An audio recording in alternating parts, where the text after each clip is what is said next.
Je pense qu'on ressent la même chose. Je suis hype, mais je suis en flip total. Salut à tous les frérots, j'espère que vous allez bien et que tout se passe pour le mieux de votre côté. On se retrouve aujourd'hui pour une nouvelle vidéo. Je vais vous faire un avant-match complet. Paris Saint-Germain-Liverpool. Mais avant que la vidéo commence, merci à tous ceux qui vont liker, commenter, partager et s'abonner. C'est grâce à vous que j'en suis là. On est parti maintenant pour la vidéo et je vais vous expliquer un petit peu comment je procède. En première partie, ça va être comme d'habitude.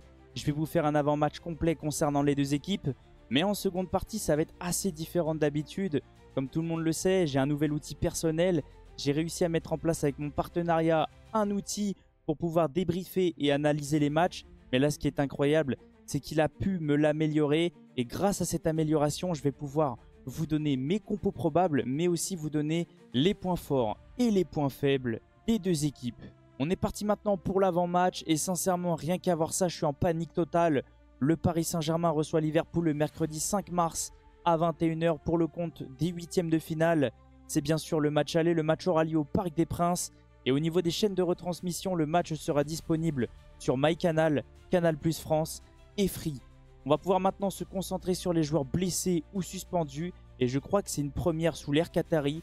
Aucun absent côté parisien. Luis Enrique gère parfaitement bien son effectif et c'est tout simplement incroyable. Côté Liverpool, 4 absents, 1 suspendu et 3 blessés. Au niveau du suspendu, c'est Amara Nayo. Et au niveau des blessés, Connor Bradley, Joseph Gomez et Tyler Morton. N'hésitez pas à me dire si je prononce bien leur nom. Au niveau des formes actuelles des deux équipes, côté PSG, tout se passe à merveille. On est tout simplement sur un nuage. On est sur 5 victoires consécutives. Une victoire contre Toulouse 1-0. Une victoire contre Brest 7-0. Une victoire contre Lyon 3-2. Une victoire contre le Stade Briochin 7-0. Et une victoire contre Lille 4-1. Et au niveau de Liverpool, il y en a beaucoup qui vont dire qu'ils sont dans une méforme. Mais pour moi, pas du tout. Oui, ça va un peu moins bien. Mais comme on peut voir, ils ont des adversaires XXL. La Première Ligue, l'Angleterre, c'est du très costaud. Liverpool est sur 3 victoires et 2 matchs nuls. Une victoire 2-0 contre Newcastle, une victoire 2-0 à Manchester City, un match nul contre Aston Villa de partout, une victoire 2-1 contre Wolverhampton et un match nul de partout contre Everton. Parlons maintenant des matchs qui se sont passés lors des phases de Ligue. Et on va déjà se concentrer sur les matchs du Paris Saint-Germain. C'était du 50-50.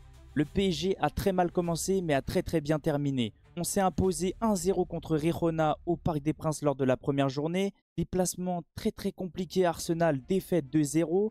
Un match nul contre le PSV, un partout au Parc des Princes. Une défaite contre l'Atlético de Madrid au Parc des Princes aussi. Ces deux matchs, selon moi, on doit les gagner. Un déplacement très compliqué à l'Allianz Arena à Munich. Une victoire 3-0 contre Salzbourg et sincèrement, ça nous a complètement relancé. Une victoire contre Manchester City au Parc des Princes, 4-2. Et une victoire à Stuttgart, 4-1. Et au niveau de Liverpool, sincèrement, c'était exceptionnel ce qu'ils ont proposé. Pour moi, c'est un sans faute. Oui, il y a une défaite contre le PSV Eindhoven, mais à ce moment-là, Liverpool a complètement fait tourner son effectif. Première journée, victoire au Milan AC, 3-1. Ensuite, victoire à la maison, 2-0 contre Bologne. Victoire à Leipzig, 1-0. Victoire 4-0 contre le Bayer Leverkusen. Victoire 2-0 contre le Real Madrid, victoire 1-0 contre Girona, victoire 2-1 contre Lille et défaite contre le PSV Eindhoven 3-2. Mais ce match-là, je ne le compte pas. Maintenant, je vais vous parler des face-à-face entre ces deux équipes et on s'est presque jamais joué. Alors si je dis pas de bêtises, n'hésitez pas à me reprendre. Je crois qu'on s'est joué dans les années 90, mais sincèrement c'est très rare. Et les derniers matchs entre ces deux équipes, c'est en 2018. Match aller à Anfield.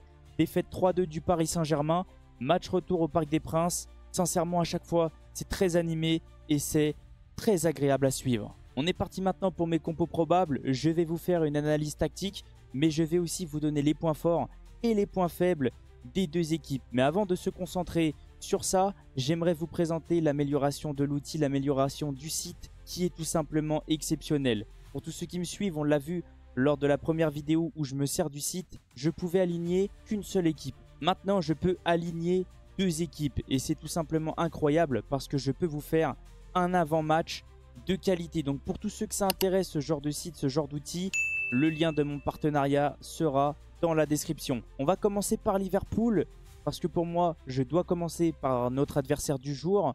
Et je vois Liverpool débuter au Parc des Princes en 4-2-3-1. Avec Alisson dans les buts. À droite, je pense que ça sera Alexander-Arnold. Parce que comme on l'a vu juste avant, Bradley est blessé. Je vois une charnière très solide, Konaté, Van Dijk. Et à gauche, je pense que ça sera Robertson. Il y en a beaucoup qui pensent que ça sera Tsimikas.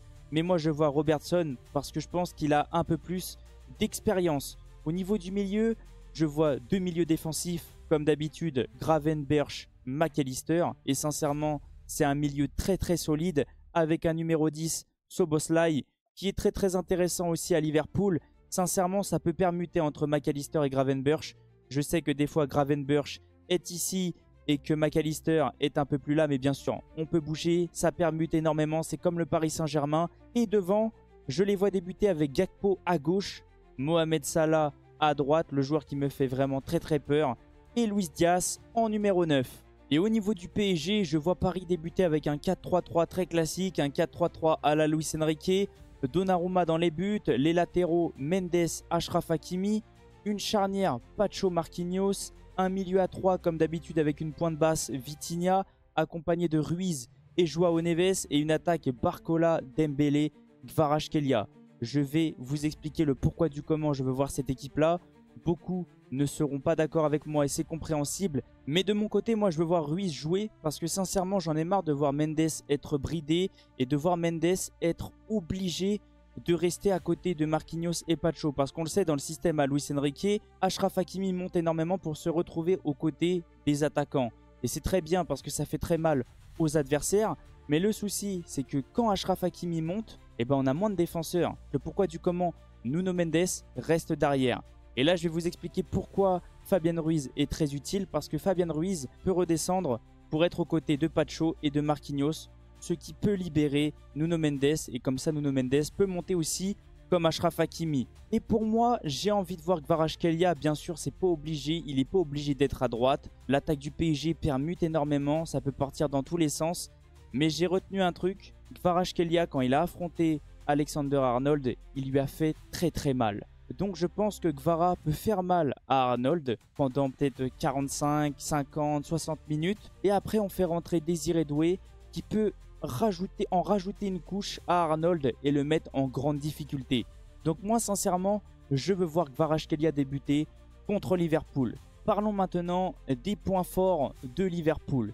Beaucoup sous-estiment Alisson qui est pour moi exceptionnel. Cette saison, c'est l'un des meilleurs gardiens en Première Ligue. Donc méfiance aux gardiens de Liverpool. Liverpool encaisse très peu de buts et c'est aussi grâce à leur défense qui est très intéressante. Oui, Arnold, défensivement, c'est très compliqué, mais offensivement, c'est très fort. On le sait, dès qu'il a le ballon dans les pieds, il peut faire des transversales, des centres, mettre des ballons dans le dos de la défense. Donc sincèrement, méfiance à Arnold quand il aura le ballon dans les pieds. Au niveau de la charnière, Konaté, Van Dijk, c'est ultra solide, il y a énormément d'expérience, c'est très puissant. Donc méfiance surtout de la tête, parce que sur corner, on sait, c'est vraiment le point faible du PSG. Et eux, c'est probablement l'un de leurs points forts. Et Robertson, pour moi, c'est l'expérience.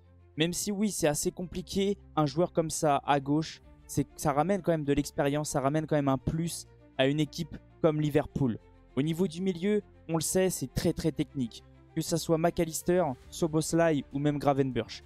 Mais attention à Gravenberch qui est pour moi le pilier de ce milieu-là. Le pressing du Paris Saint-Germain a intérêt à être parfait. Parce que si on a du retard sur notre pressing, ça peut nous coûter très cher. Surtout sur Gravenberch parce que pour moi, c'est de là que tout part. Les passes en profondeur, c'est lui qui lance énormément les attaquants. Donc méfiance à Gravenberch.